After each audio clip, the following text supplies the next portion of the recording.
तो अपन ने देखो पहला पहला कर लिया, लक्षणोपआप्तोपदेश कर लिया था, लक्षणोपआप्त कर लिया था, लक्षणोप शब्द कर लिया एंड इट टाइप्स कर लिया। तो मतलब 2 टॉपिक हो गए सिलेबस के।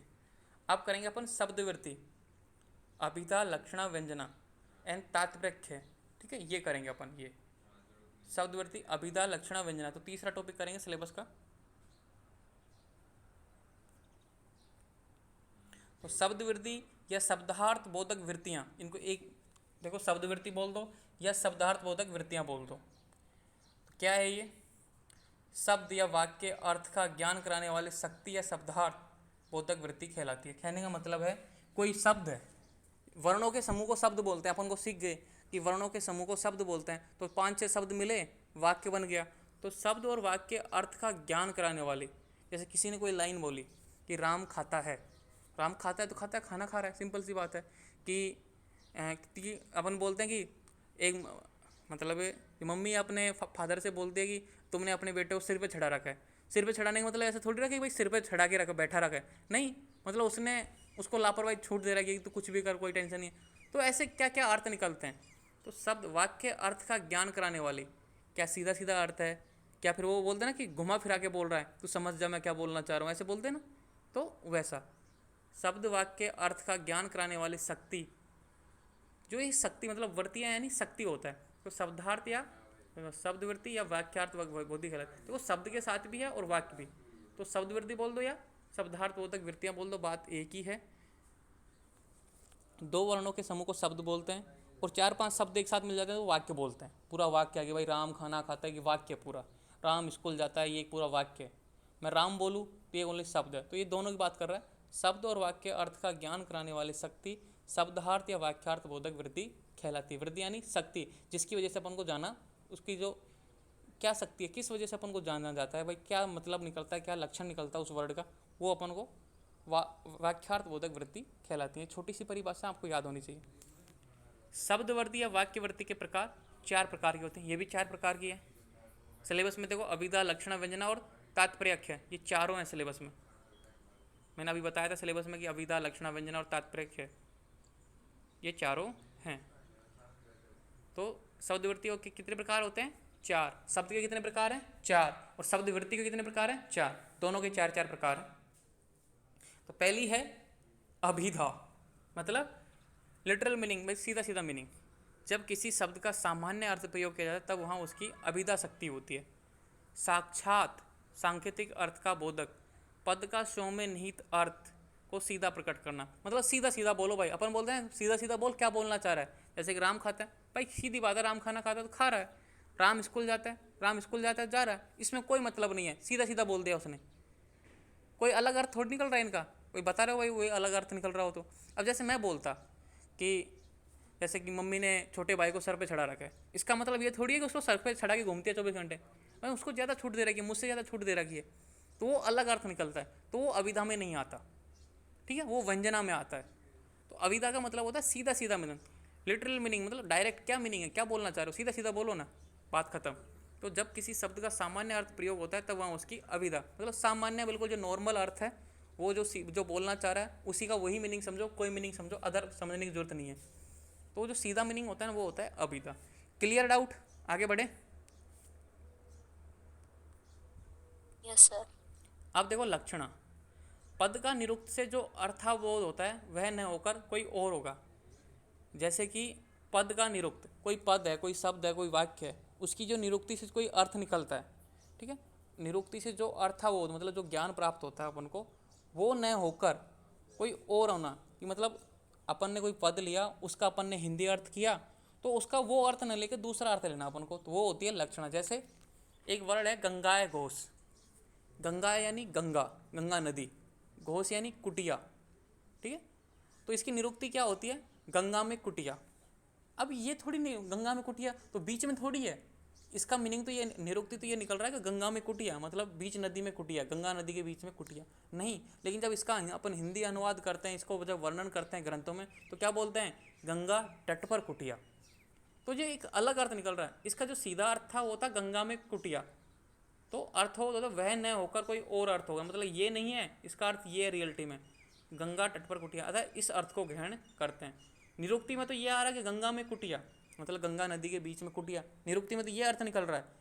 लेकिन कवि बोलना चाहता है, कवि कहना चाहता है कि भाई ये गंगा तट पर कुटिया है, मतलब अपन इस अर्थ को ग्रहण करते हैं, मतलब दूसरा वह न होकर कोई और होगा, मतलब ये होगा गंगा तट पर कुटिया, ये है लक्षणा। ठीक है, तो ये होती है लक्षणा वृत्ति। अब देखो व्यंजना, व्यंजना क्या है? व्याख्यार्थ के अतिरिक्त अन्य व्यंग्यात्मक अर्थ हो, अर्थात व्यंग में कहा गया हो।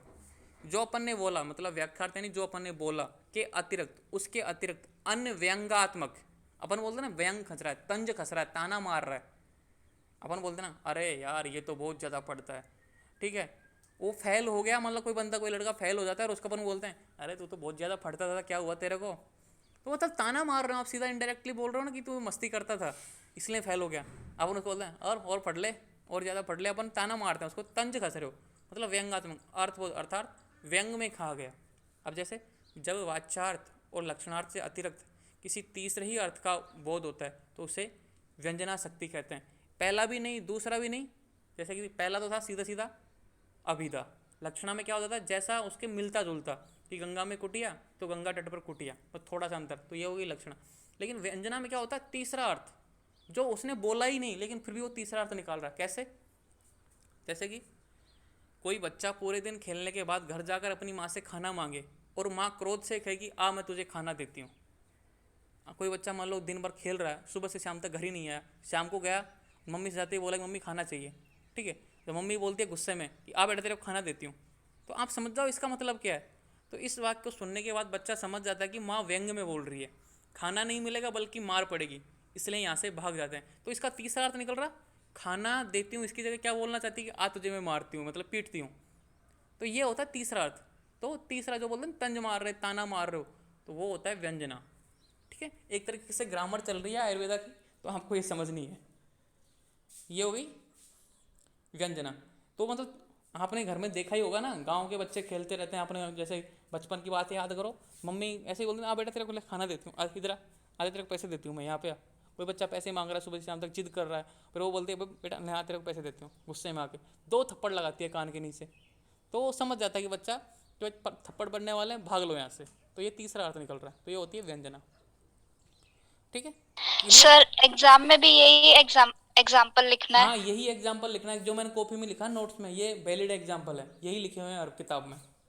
ठीक है, जैसे कि एक एग्जाम्पल लिखा हुआ है, जैसे कि मैं अपने भाई को बोलूँ कि मम्मी ने छोटे भाई को सर पे चढ़ा रखा है, तो इसका मतलब ये थोड़ी है कि वो सर पे चढ़ा के बैठी है, उसका मतलब उसको ज़्यादा छूट दे रहा कि उसको ज़्यादा लापरवाही, मतलब मस्ती करता है, वो घूमता फिरता, उसको कोई कुछ बोलता ही नहीं है, मतलब एकदम बिगड़ गया। तो ऐसे एग्जाम्पल वैलिड हैं, एग्जाम्पल यही हैं इनके, तो ये आप लिख सकते हो एग्जाम्पल में। ठीक है, और जो ये किताब में लिखा हुआ है ना, ये एग्जाम्पल वैलिड है और किताब में लिखा हुआ उसी से लिखा है मैंने। ठीक है, अब देखो चौथा तात्पर्याख्य। तात्पर्याख्य मतलब परिस्थिति अनुसार शब्द का तात्पर्य या अर्थार्थ बोलना। जैसे मैं हमेशा बोलता हूँ ना कि सब्जेक्ट के अनुसार वर्ड का मीनिंग निकाला करो। जैसे कि सेल यानी बेचना, सेल यानी कोशिका, मतलब अलग अलग तरीके से परिस्थितियाँ अनुसार। अब देखो सेल, बैटरी का सेल, तो परिस्थितियों के अनुसार किस सब्जेक्ट की बात करो उसके अनुसार अर्थ निकालो ना अपन क्या बोलना चाह रहे हो। तो परिस्थिति अनुसार शब्द का तात्पर्य निकालना कि भाई एक वर्ड है मीनिंग उसके 1000 है, लेकिन आप किस सिचुएशन में खड़े हो, आप किस जगह पे खड़े हो, उसके अनुसार उसका क्या मीनिंग निकलेगा वो सोचो आप। जैसे कि सेंधवम आने, अब सेंधव यानी क्या होता है, अर्थात सेंधव अर्थात घोड़ा या नमक। सेंधव को घोड़ा भी बोलते हैं और नमक भी बोलते हैं। अब सेंधव आनव है तो मतलब आनव यानी आंगन, तो आंगन में क्या होता है, घोड़ा ही होगा, तो मतलब यहाँ पे घोड़ा के लिए आया। अब जैसे सैदनम भोजनम आता तो वहाँ पे नमक के लिए आता, तो किस जगह पे बैठे हो उसके अनुसार उसका अर्थ लेना। तो मतलब भोजन काल में अगर सेंधव आ रहा है तो मतलब नमक है, अगर अन्य काल में जैसे कि भाई आंगन है या फिर खेत रेत के दौड़ लगा रहे हो उस समय तो घोड़ा आएगा। तो जैसे कि मैं बोलता हूँ ना कि रस है, अपन फर्स्ट ईयर में रस यानी क्या समझते हैं कि भाई जो जीव्या द्वारा अनुवासन हो, फर्स्ट ईयर की बात हो रही इसलिए रस का अनुसार जो अपन जो टेस्ट लेते हैं वो रस है। सेकंड ईयर में जाओगे रसशास्त्र में रस यानी पारद। तो जिस सब्जेक्ट में आप बात कर रहे हो उसके अनुसार, मतलब परिस्थिति के अनुसार, भाई किस परिस्थिति में हो, किस सब्जेक्ट में हो, क्या बात करना चाह रहे हो आप, उसके अनुसार उस वर्ड का मीनिंग निकालना वो होता है तात्पर्य का मतलब तात्पर्य। इसका मतलब तात्पर्य क्या है, क्या बोलना चाह रहे हो, सब्जेक्ट के अनुसार बोलो, तो वो वर्ड अपन को यूज करना है। समझ में आ गया? जैसे कि हम फर्स्ट ईयर में रसियानी टेस्ट होता है, सेकंड ईयर में जाओगे रसियानी पारद होता है, Yes, sir. हिंदी में जाओगे रसियानी 16 रस होते हैं, सिंगार रस, वीर रस, पढ़ा है ना भाई। रसियानी सिंगार रस है, ये वीर रस का है, ये हास्य रस का है, 16 रस होते हैं हिंदी में। तो वैसे ही अलग अलग सब्जेक्ट के अनुसार अलग अलग मीनिंग निकालो। अब आगे बढ़ते हैं। क्या बात है, आज वॉलीबॉल खेलने लग गए बच्चे, मैं भी जाऊँगा। तो अब करेंगे